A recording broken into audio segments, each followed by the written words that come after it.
பேசுனா மூணாவது பத்தி பேசுறான்னு அர்த்தம். அவ்வளவுதான். என்ன பிரயோஜனம் இருந்தது? என்னெல்லாம் கிடைச்சது, என்னெல்லாம் இது வரைக்கும் பேசுறதுனால என்னெல்லாம் கிடைச்சது நோட்டு பண்ணா இருக்காங்களோ நீங்க சம்பாதிச்ச பாவ பலன்கள் மாத்திரம் தான் இருக்கணும். நீங்க சம்பாதிச்ச பாவ பலன்களை மாத்திரம் தான் எழுத முடியுமே தவிர புண்ணியமா ஒரு வார்த்தை கூட எழுத முடியும் இல்லையா? அங்க எல்லாரும் நான் ஏதோ தபஸ் பண்ணிட்டு வந்தேன், அவன் வந்து வாயை தரவான என்ன பண்றதுன்னு தெரியல, பதில் சொல்லி ஆமான்னு ஒத்துட்டான். அதுக்காகவே காத்துட்டு இருந்தான் இந்திரன். இந்திரன் சர்வலோகத்திலிருந்தே காலால் வெட்டி தள்ளினான். இந்திரனுக்கு வாசலை நிக்க வச்சு யயாதி காலில் உதச்சா இந்திரன். அப்ப யயாதி நமஸ்காரம் பண்ண, இந்திரா நான் பண்ணினது அபசாரம் தெரியும், என்னுடைய புண்ணிய பலன்கள் அத்தனை எத்தனாலே பொருள் தெரியும். அதெல்லாம் தெரிஞ்சா கூட வேற வழி இல்லாம நீ கேட்ட கேள்விகளையும் உன்னுடைய வார்த்தை சாதனைகளிலே ஈடுபட்டு தான் நான் என்ன மறந்துட்டேன். என்ன மறந்து இந்த பதில சொல்லிட்டேன். நான் பண்ணது அவசரம் நான் தெரியுங்கிறா. நீ என் இருந்து எத்தி தள்ளின பொருத்தமான செயல் தான். ஆனா என்ன கொண்டு போய் நல்லவர்கள் மத்தியில் விடவே. நீ காலில் தான் எத்தி தள்ளின, பரவாயில்ல, அந்த நல்லவர்கள் மத்தியில் கொண்டு போய் விடவே. யார் நல்லவர்கள்? நீ நல்லவர்கள் அப்படின்னு யாரு இருக்கா? நம்ம சொல்லுவோம் ஒன்றும் இல்லை, நம்ம ஜனநாயக நம்ம பிரதமர் எழுதுலாம் கூட பாதி பேருக்கு நல்லவர் பாதி பேர் ரொம்ப சிரமப்பட வேண்டாம். கண்ணன் எத்தனை பேருக்கு நல்லவர், எத்தனை பேருக்கு கெட்டவர்? இன்னைக்கு ராமன் என்ன பண்றோம், மகா விசாரமா விஷயம் சொல்றோம், சீதையை சந்தேகம் போட்டுட்டா ராமன் சொல்லிட்டு இருக்கோம். எவ்வளவு பேர் விசாரம் எதுக்காக அவன் பண்ணினாங்கிறதுக்கு யாராவது ஒருத்தரால் ஆச்சாரிய உடனே காலட்சேபம் கேட்டுருமா? நாமளே சொல்லுவோம், நான் தான் ராமாயணத்தை ஏற்றுவேன், வால்மீகி எனக்கு தான் சொன்னாரு. இப்படிலாம் சொல்லக்கூடாது. ராமனுக்கும் கண்ணனுக்குமே அவசாரம் ஏற்பட்ட காலம் இது. ராமனுக்கும் கண்ணனுக்குமே ஒரு நல்ல பேரை வாங்கிக்க முடியாது. 100% இருக்கிற அத்தனை பேர் ராமனை கண்ணனை ஒத்துட்டாளா? இல்லையே. பெருமாடு மன்னசுவானிகள் தோறும் பிறந்து எங்கள் மாதவனை கண்ணன் இருக்கிறோம் காணகில்லா உலகோர்கள் எல்லாரும் நின்றுக்க சேவை என்ன பண்ணா, இவன் தான் ராமன், இவன் தான் கண்ணன், நானே ராமன், நானே கண்ணன், நான் பரபிரம்மம் முன்னாள் வந்தா கூட காணகில்லா உலகோர்கள் அவனை பார்க்கலையே. அர்ஜுனா இங்க பார், இந்த லோகத்திலே இந்த வலது காலில் என்னுடைய விஸ்வரூபத்தில் இருந்தார் பெருமாள். பெருமாள் முன்னாள் இருக்கிறார், குருஷேத்திரத்தில் அர்ஜுனன் நிற்கிறான், வெள்ளையும் அம்புரா பிள்ளைகளை போட்டு கையை போட்டு நிற்கிறான். இதோ என்னுடைய வலது காலின் மயிர்காலின் மொழியில் 50 கோடி விஸ்தீர்ணம் உள்ள லோகங்கள் உள்ளன. எத்தனையோ அண்டகடாகங்கள், எதிரிடங்க அண்டகடாகங்கள் இருக்கு. அதுல ஒரு அண்டகடாகத்துல ஒரு மூலையில இந்த குருக்ஷேத்திரம் இருக்கு. இந்த பூமியில் 7-16 லோகங்கள் இருக்கு. அதுல பூமி இருக்கு. அந்த பூமிக்குள்ள ஒரு மூலையில குருக்ஷேத்திரம் இருக்கு. அந்த குருக்ஷேத்திரத்துல ஒரு மூலையில நீ, இங்க நான், இங்க நிக்கிறோம் பாரு அர்ஜுனா அப்படின்னு சொன்னார். என்ன பண்ணிருக்கணும்? அந்த க்ஷணமே காலை கட்டி பிடிச்சுட்டு எனக்கு மோட்சத்துக்கு கொடுக்க நான் கேட்டுக்கணுமா இல்லையா? விஸ்வரூபத்தை மனசுக்கு பயமா இருக்கணும். விஸ்வரூபத்தை மறைச்சிக்கோ, பயமா இருக்கணும். அர்ஜுனனுக்கு நமக்கு வித்தியாசமே இல்லை. நாமளே அர்த்தம் பண்ணுறோம். பெருமாள் அவருக்குன்னு தனியா ரூல்ஸ் எல்லாம் இருக்கு. நாம அதை ஃபாலோ பண்ண முடியும். நாம அதை எப்படி ஃபாலோ பண்ண முடியும்? அவர் மகப்பான விஷயங்கள் நாம பண்ண முடியும். அவர் பெருமாள் அவருக்கு தத்தியோகம் கொடுக்கணும், நானும் தத்தியோகம் சாப்பிட முடியுமா? ஏன் பெருமாளுக்கு தத்தியோகம் பிடிச்சதையே நாமளும் சாப்பிட சொல்றோம்னா, இன்னைக்கு சாப்பிட்டு அவனுக்கு கையை காட்டாத பதார்த்தங்கள் அத்தனையும் விஷமாகி போகிறபடியால் சாப்பிட சொல்றோம். உகப்பா இருக்கிறதுனால சாப்பிட முடியுமா? தத்தியோகம் அந்த மாதிரி பேர் எப்படி சாப்பிடுறதுன்னு ஆலோசனை வேண்டாமா? இதெல்லாம் நாம கேட்கலாம். ஆனா பெருமாளுக்கு உண்டா? பெருமாள் என்ன பண்ணுவோம்? நமக்கு ருசியா இருக்கிற பதார்த்தம் நம்ம பெருமாள் சொல்லுவோம். நமக்கு ரொம்ப தப்பா இருக்க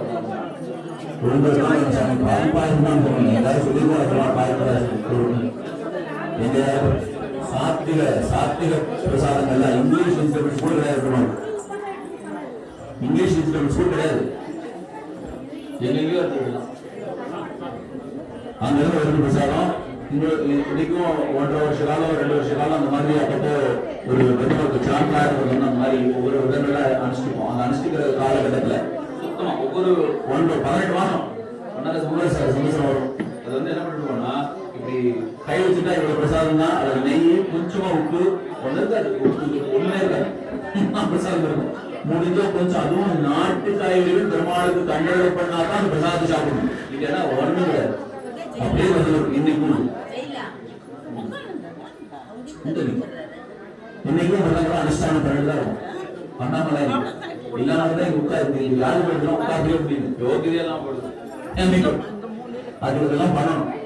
இப்ப இந்த விதங்கள்லாம் பண்ற காலத்துல நமக்கு என்ன சுவாமி ரொம்ப ஆனந்தமா பார்த்தீங்கன்னா தேவியெல்லாம் போட்டு சாப்பிட்டு வழிமுறைன்னா ஏன் எல்லா காலத்திலும் பெருமாள் உகந்து அவன் உலக்கு கருங்க பேதகவாடைன்னு அந்த பிரசாதங்களையே சாப்பிட சொல்றோம்னா மற்ற காலங்கள் அது மேல நாட்டமே ஏற்படாது உனக்கு கவலையே ஏற்படாதுங்கிறதான் சொல்றது. என்னைக்குமே தத்துவம் சாப்பிடுறது ஏஆதி செல்வ காரணம் என்னன்னா ஏஆதி கீழே வளர்ச்சி சொன்னாங்க நல்லவர்கள் சொல்றதுக்காக தான் அவங்க இப்போ கொடுக்கணும்.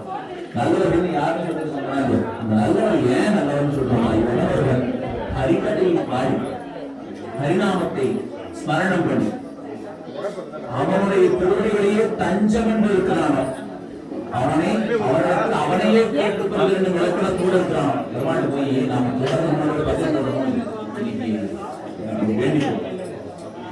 முதல்ல வீடு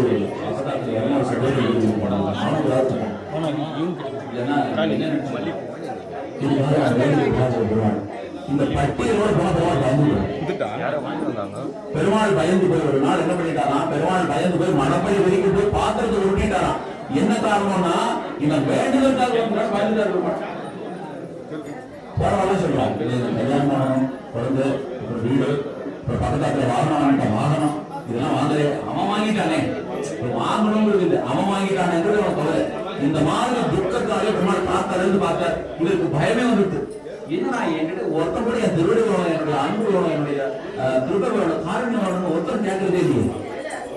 எல்லாம் மந்தம் ஒண்ணுமே இல்லாது என்னால் படைக்கப்பட்ட ஒரு வஸ்துக்கள் கொண்டு உருவாக்கப்பட்ட விஷயங்களுக்காகவே கேட்கிறாரு. என்னை பத்தி ஒருத்தருமே கவலையே இல்லை. பக்கத்துல இவனை பார்க்கறதே விருப்பம் இல்லையே. பெருமாள் ஓடி போயிட்டான். சன்னதியை விட்டு ஒரு எழுந்து பெருமாள் ஓடி போய் மணப்பள்ளிக்குள்ள போய் மணப்பள்ளி மாமா மேல மோதி அதை பாத்திரத்துக்கு உருட்டிட்டான். ஏன் ஒரு சுதந்திர தெரியல ஏன் பெருமாள் பயன்படுத்தாரு காமியார்த்தமாக அவனை போய் ஒரு பிரயோஜன பொருளாக பயன்படுத்தும் போதுதான் பெருமாள் வாழ்வார்கள் அத்தனை பேரும் திருவள்ளம் நொந்து கொண்டு ஒவ்வொரு முறையும் சொன்னது இந்திராதி தேவர்களை கொண்டு இன்னைக்கு இருக்கிற சதாசேரர்கள் வரைக்கும் அத்தனை பேர் என்ன பண்ணியிருக்கார். உன்னை பிரயோஜனப்படுத்திதான் வாழ்ந்திருக்காரு தவிர நீ சாப்பியான்னு கேட்கறதுக்கு ஆளிலே இல்லைனா நீ சாப்பியான்னு கேட்கறதுக்கு ஒரு ஆள் இருந்தா காலையில் வந்து நான் சாப்பிட்டேன் நிறைய இட்லி நிறைய நெய் வறுத்து சாம்பார் விட்டேன் நல்லா இருந்தது. நல்லா ஊற வச்சு அம்மா கொடுத்தா ரொம்ப சுவையா இருந்து சாப்பிடணும். வழியே சொல்லலாம் உள்ளத்துக்கு பெருமாள் எந்த ஆராதகனுக்கும் காலையில அனுஷ்டானம் பண்ணிக்காம பெருமாளுக்கு மானசாரம் பண்ணாம தீர்த்தம் கூட உள்ள போகாது. நீ சொல்லுமே சஞ்சாரம் பண்ணிக்கணும் ஒரு மாசம் ஒரு ஒழுங்கு முழுவதும் தான் தீர்க்க முடியும். அந்த தீர்த்தம் கூட தொண்டவர்கள் தான் போகும் கீழே போகாது. அவன் அத்தனை பேர் என்ன பண்றான் உள்ள பெருமாளை வச்சுக்கிட்டான். ஹிருதய கமலத்துல பெருமாளை இடம் பண்ணி அவனுக்கு ஆராதனை பண்ணி அவன் ஸ்வீகாரம் பண்ணதுக்கு அப்புறமா தான் அந்த பிரசாதத்தையே ஸ்வீகரிக்கிறான். இதை நாம பண்ண சிரேஷ்டமான விஷயம். இப்படியெல்லாம் கடைபிடித்துக் கொண்டிருக்கிற ஒரு பொங்கலுக்கு நடுவில் எனக்கு விடலையே ஜெயாடி. நல்லவர்கள்னா யாரு ஹரிகதைகளை ஹரின்னு சொல்லிடுவான். நம்ம சொல்றோம் ஹரி ஹரி ஹரி ஹரி நல்ல இழந்து ஹரி என்ன பெயர் சொல்லிடுவோம். நல்ல இழந்து ஏன் ஹரின்னு சொல்றோம்? ராத்திரி பாபம் நாசம் பகல பண்றதெல்லாம் சாயந்திரமா நாராயண உபனிஷத் சொல்லிச்சு நாசமா இருக்கு. கார்த்தால ராத்திரி பண்ண பாபங்கள் எல்லாம் கார்த்தாலை சொல்லிச்சு நாசமா இருக்கு. ஹரிங்கிற சப்தத்துக்கு வார்த்தைக்கு அர்த்தமே என்னன்னா அபகரிப்ப திருடன் அர்த்தம். திருடன் அர்த்தம் ஹரிங்கிறது உங்களுக்கு சொல்லணும். திருடன் அர்த்தம் என்ன திருடலாம் கேள்வி எதுதான் அர்த்தம் இல்லை. என்னது திருடாத அர்த்தம் நம்முடைய பாவங்களை அபகரிப்போம். ஹரி ஹரி முடிச்சுட்டு இருக்கும்போது பண்ற பாவங்கள் எதிர அடங்கா. தூங்கி இருக்கிற பாவங்கள் அதை விட அடங்கா. என்ன காரணம்னா நம்ம தூங்கிட்டு இருக்கோம். ரொம்ப சுலபமா இருக்குன்னு சொல்றேன். நம்ம தூங்கிட்டு இருக்கோம் சம்பந்தமே இல்லாம வீட்டு பசு இருக்கிறது நம்ம தூக்கத்துல போய் அடி அடிச்சுடுறோம். அது இறந்து போயிருக்கா காத்துல எழுந்திரிச்சு தொலைச்சிட்டு பேசாம போடுறோம். அப்படியே தொலைச்சிட்டு கொஞ்சம் சில பேர்லாம் அந்நேரத்துக்கு கூட காத்தால எழுந்து கல்யாணம் போது கூட நிறைய பட்டி டிங்கிரி கூட தான் போடுது இல்லா அதை கலந்து போடு காத்தால அவளை பார்த்தா அவளை பார்க்கணும் இதெல்லாம் உண்டு. அந்த மாதிரி சூழ்நிலைகள் என்ன ஆயிடும்? காலையில பாவத்தை அபகரிப்பவன் விவரமே தெரியாமல் இந்த காலத்தில் பாவத்தை அபகரிப்பதற்காக வந்தவன் ஹரி ஹரின்னு சொல்லிச்சு என்ன ஆகுது? ஒவ்வொரு ஹரிக்கும் நம்முடைய 7 ஜென்மங்களில் செய்த பாவம் 49 பிறவிகள் 49 பிறவிகளில் செய்த பாவம் அத்தனை நாசம். சரி சாமி 49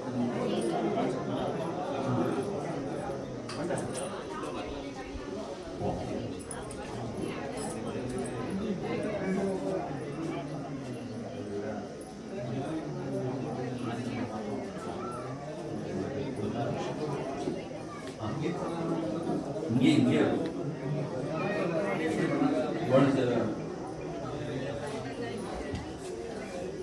அப்போ அவ்வளவு தூரம் சிரேஷ்டமாக இருக்கக்கூடிய நல்லவர்கள் மத்தியில் விளவை இந்திரான் யயாதி பிரார்த்தனை பண்ணா யயாதி அங்கேயே விளைவிச்சாங்க. கடைசியில போனா போட்டு விளைவிச்சான். ரிஷிகளுக்கு நான் நடுவுல விளைவிச்சான். ரிஷிகள் எல்லாம் கேட்டாங்க ஏன் விழுங்க? ரிஷிகள் எல்லாம் சந்தேகம் ஏன் இங்கிருந்து விளவணி உன்னை ஏன் யாரு தரலாம்? ஏற்கனவே ஒரு தடவை ஏன்னு சொல்ல போய் தான் அங்கிருந்து விழுந்தேன். திருப்பி அதே விஷயத்த நான் சொல்றதா இல்ல நீயே தெரிஞ்சுக்கோ. ரிஷிகள் எல்லாம் நீங்க எல்லாம் போய் தெரிஞ்சு கொடுத்தோம் அதனால நீங்களே தெரிஞ்சுக்கோன்னுட்டான். அப்ப ரிஷிலாம் சொன்னான் நித்தியமாக கிடைக்கிற தத்தியோனத்தை காட்டிலும் சக்கர பொங்கலுக்கு ஒரு ஆசைப்பட்டா இப்படித்தான் ஆகும்னா 365 நாளும் ஒருத்தருக்கு இவ்வளவு தத்தியோனம் கிடைக்கும். 4 நாள் சக்கர பொங்கல் கிடைக்கும். எது வரும்? எது வரும்? தத்தியோனம் தானே தயிர்சாதம் தான். வேற ஏதாவது உண்டா? அருமையான நல்ல ஒரு வானிலை வேற ஏதோ வெங்காயம் பூண்டுலாம் இல்லாத ஒரு வானிலையா இருக்குப்போ அதெல்லாம் தயார் பண்ணாலும் வாங்கி வச்சுக்கோ. அதுல நெய் கொஞ்சம் வரைக்கும் நெய் சேர்த்துக்கோ.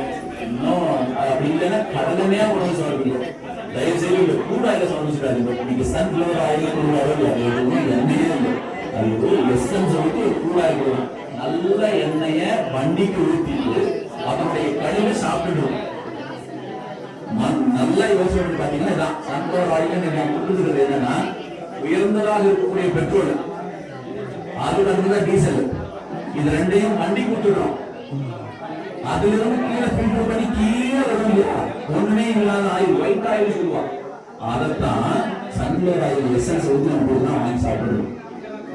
நீங்க எழுந்த உடனே காத்தால எழுந்தா எந்திரிச்சு கால் கீழே ஊறும் போது கால் குடிங்கால் வலிச்சுதான் தெரிஞ்சுக்கோ முடிஞ்சது. ஜாக்கிரதையா இருக்கணும். குடிகால் வலிக்காரச்சா முடியாது. உட்கார்ந்து எழுதி முடியா முடியாது. எத்து குடிச்சிருக்க முடியாது. பதார்த்தங்கள் இல்லை சமூக எல்லாம் கட்டுப்படுத்தி சரியான கடை ஆரம்பிச்சு அதனால முடிஞ்ச வரைக்கும் நெய் உபயோகப்பட்டுரும். நெய் விட்டு நல்லா பொரிஞ்சு சுத்தமா கண்ணாடி மாதிரி ஆனதுக்கு கொஞ்சமா கடுகு கொஞ்சம் சீரகம் அப்புறம் உளுந்து போட்டு யூஸ் பண்ணணும். கடலை விசேஷமா கொண்டாடப்படுது. உளுந்து பச்சை மிளகா கருவேப்பிலை அதெல்லாம் போட்டு இஞ்சி அதெல்லாம் போட்டுட்டு கொஞ்சம் நல்லா கூட ஜலம் விடணும். ஒரு டம்ளர் 2 டம்ளர் ஜலம் விட்டு அதே உப்பு கொஞ்சம் பெருங்காயம் கொஞ்சமா அந்த மந்தாரம் ஏற்படாமல் இருக்கிறதுனால பெருங்காயம் சாப்பிடணும். பெருமாளுக்கு மந்தாரம் ஏற்படணும். சாப்பிட்ட உடனே நமக்கே தஜ்ஜோனம் காலையில் அப்படின்னா இப்படி இருக்கும் ஆனந்தமா. அதனால கொஞ்சம் மந்தாரம் இல்லாமல் இருக்கா கொஞ்சம் பெருங்காயம் சமைக்க கூடாதுன்னு ஒரு ஐடியம் வந்து இன்னும் மார்க்காசம் கூட ஆகிக்கலாம் பெருங்காயம் சேர்த்துக்க மாட்டா. அதனால எந்த விதமான தோஷமும் ஏற்படுறதில்லை. அதனால பெருங்காயம் சமர்ப்பிக்கலாம். கொஞ்சமா பெருங்காயம் சமர்ப்பிச்சுட்டு அதை நல்லா கொதிச்சதுக்கு அப்புறமா அதை விட்டு ஆற வச்சிடணும். ஆற வச்சதுக்கு அப்புறமா இந்த பிரசாதம் சேர்க்கல தஜ்ஜோனம் இந்த தஜ்ஜோனம் சேர்க்கல நீங்க 3 டம்ளர் ஜலம் இல்லைன்னா 3 டம்ளர் இல்லை 4 டம்ளர் வச்சுக்கணும். வெண்ணெய் மாதிரி இருக்கும் பிரசாதம். அரிசி தெரியுற மாதிரி பெருமாளுக்கு பிரசாதம் சமர்ப்பிக்க கூடாது. அரிசி நம்ம என்ன திருவிழா இருக்கணும்னு சொல்லுவோம். வெண்ணெய் மாதிரி ஒரு பிரசாதம். அந்த மாதிரி பிரசாதம் ஆனதுக்கு அப்புறமா அதை ஆரம்பிச்சு அது அப்புறமா கலக்கணும். சுட சுட இருக்கணும்னு சொல்லி நமக்கு சுட சுட வேணும் பெருமாளுக்கு நாக்கு சுக்கணும் கொடுக்கக்கூடாது. மகாவிசாரம் மகாவிஷ்ணு பார்த்தா வந்துட்டான். அதெல்லாம் ஜாக்கிரதையா இருக்கணும். என் பர்த்தாவை இப்படி பண்றியே நீ எப்படி இருப்பேன்னு அவளே அடிக்க ஆரம்பிச்சானா லோகத்துல அப்ப நம்ம இங்க போன ஆலோசனை பண்ணிக்கணும். பெருமாள் அடிச்சாலும் அதுதான் பரவாயில்ல, வேற ஏதாவது ஆள்லாம் போய் கால் பிடிச்சி கை பிடிச்சாலும் தெரிஞ்சா அவ அடிச்சானா உடம்பு இல்லை. ஏன்னா யாரும் சப்போர்ட் தர மாட்டா. என் பர்த்தாவுக்கு நான் சொல்லி எனக்கு துக்கமா இருக்குன்னு அடிக்க வர ஆள்லாம் ராஜா ஒக்கடி போகுது. அவ சொன்னானே கேட்கல ஒண்ணு நடக்குது. நல்லா 6 வயசுல ஒரு விதமான தஞ்சூடுன்னு சொல்லுவாங்க. தஞ்சூடுன்னு பேரு. அதாவது கை பொறுக்கிற அளவுக்கு இருக்கிற சூடு. அந்த தஞ்சூடுல தான் கலக்கணும். அப்புறம் அந்த இது இல்லையா, நீங்க அந்த சாதத்தை ஆற வச்சதுக்கு அப்புறமா அந்த பிரசாதம் கலந்து இல்லையா, அந்த ஜலம் கொதிச்சு அதை தயிர் விட்டு சுத்தமா கலக்கணும். பாய்க்கிறது பிரயோஜனமே இல்லை. அதனால மாடு கலந்து கொஞ்சமா வாங்கி வச்சுக்கணும். உங்க சௌகரியம் ஏதாவது சௌகரியம் ஒரே ஒரு பருக்கை ஒரு திருக்குழாய் தரத்தை சமர்ப்பிச்சீங்கன்னா சகஸ்ர கோடி யஜ்யம் பண்ணதுக்கு சமமா வருமானம். அதுக்கு என்ன சொல்றான், ஆராதனை பண்ணி சொல்றான், ரஜத புஷ்பம் சமர்ப்பியாங்க, சாத புஷ்பம் சமர்ப்பியாங்க. சுவாமியே சொல்றமா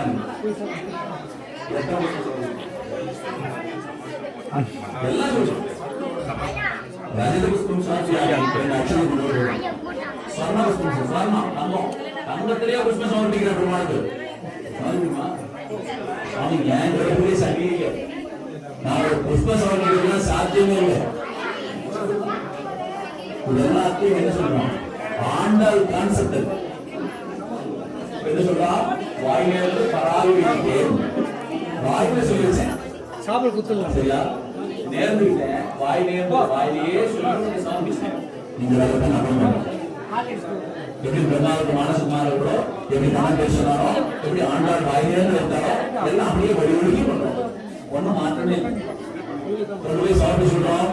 இந்த தலைக்கு வச்சு கொஞ்சம் நல்லா தண்ணி விட்டு நல்லா கலந்துட்டு அதுக்கப்புறமா அதுலயே அந்த பயிர் கலப்புறமா அதே கொத்தமல்லி சின்னதா போட்டுட்டீங்கன்னா அப்புறம் வெங்காயம் இதெல்லாம் அந்த ஜலம் கொதிக்க செய்து போடணும். நல்லா சுத்தமா குடிச்சிடணும். அது மறுபடியும் ஆகும். அது ஆனதுக்கு அப்புறம் அதுல ஆற வச்சு தறி சேர்த்தீங்கன்னா வெந்நீர்ல கொண்டு தறி சேர்த்தா வெங்கல் சேர்த்து வெங்கல் வாசம். அதனால கொஞ்சம் ஆறு அளவுக்கு ஒரு அளவுக்கு அப்புறம் தறி சமர்ப்பிச்சு அப்படி சமர்ப்பிச்சுட்டு நாம ஒரு வச்சு முடிவு போச்சு. முக்கியமான விஷயம் தான். நாம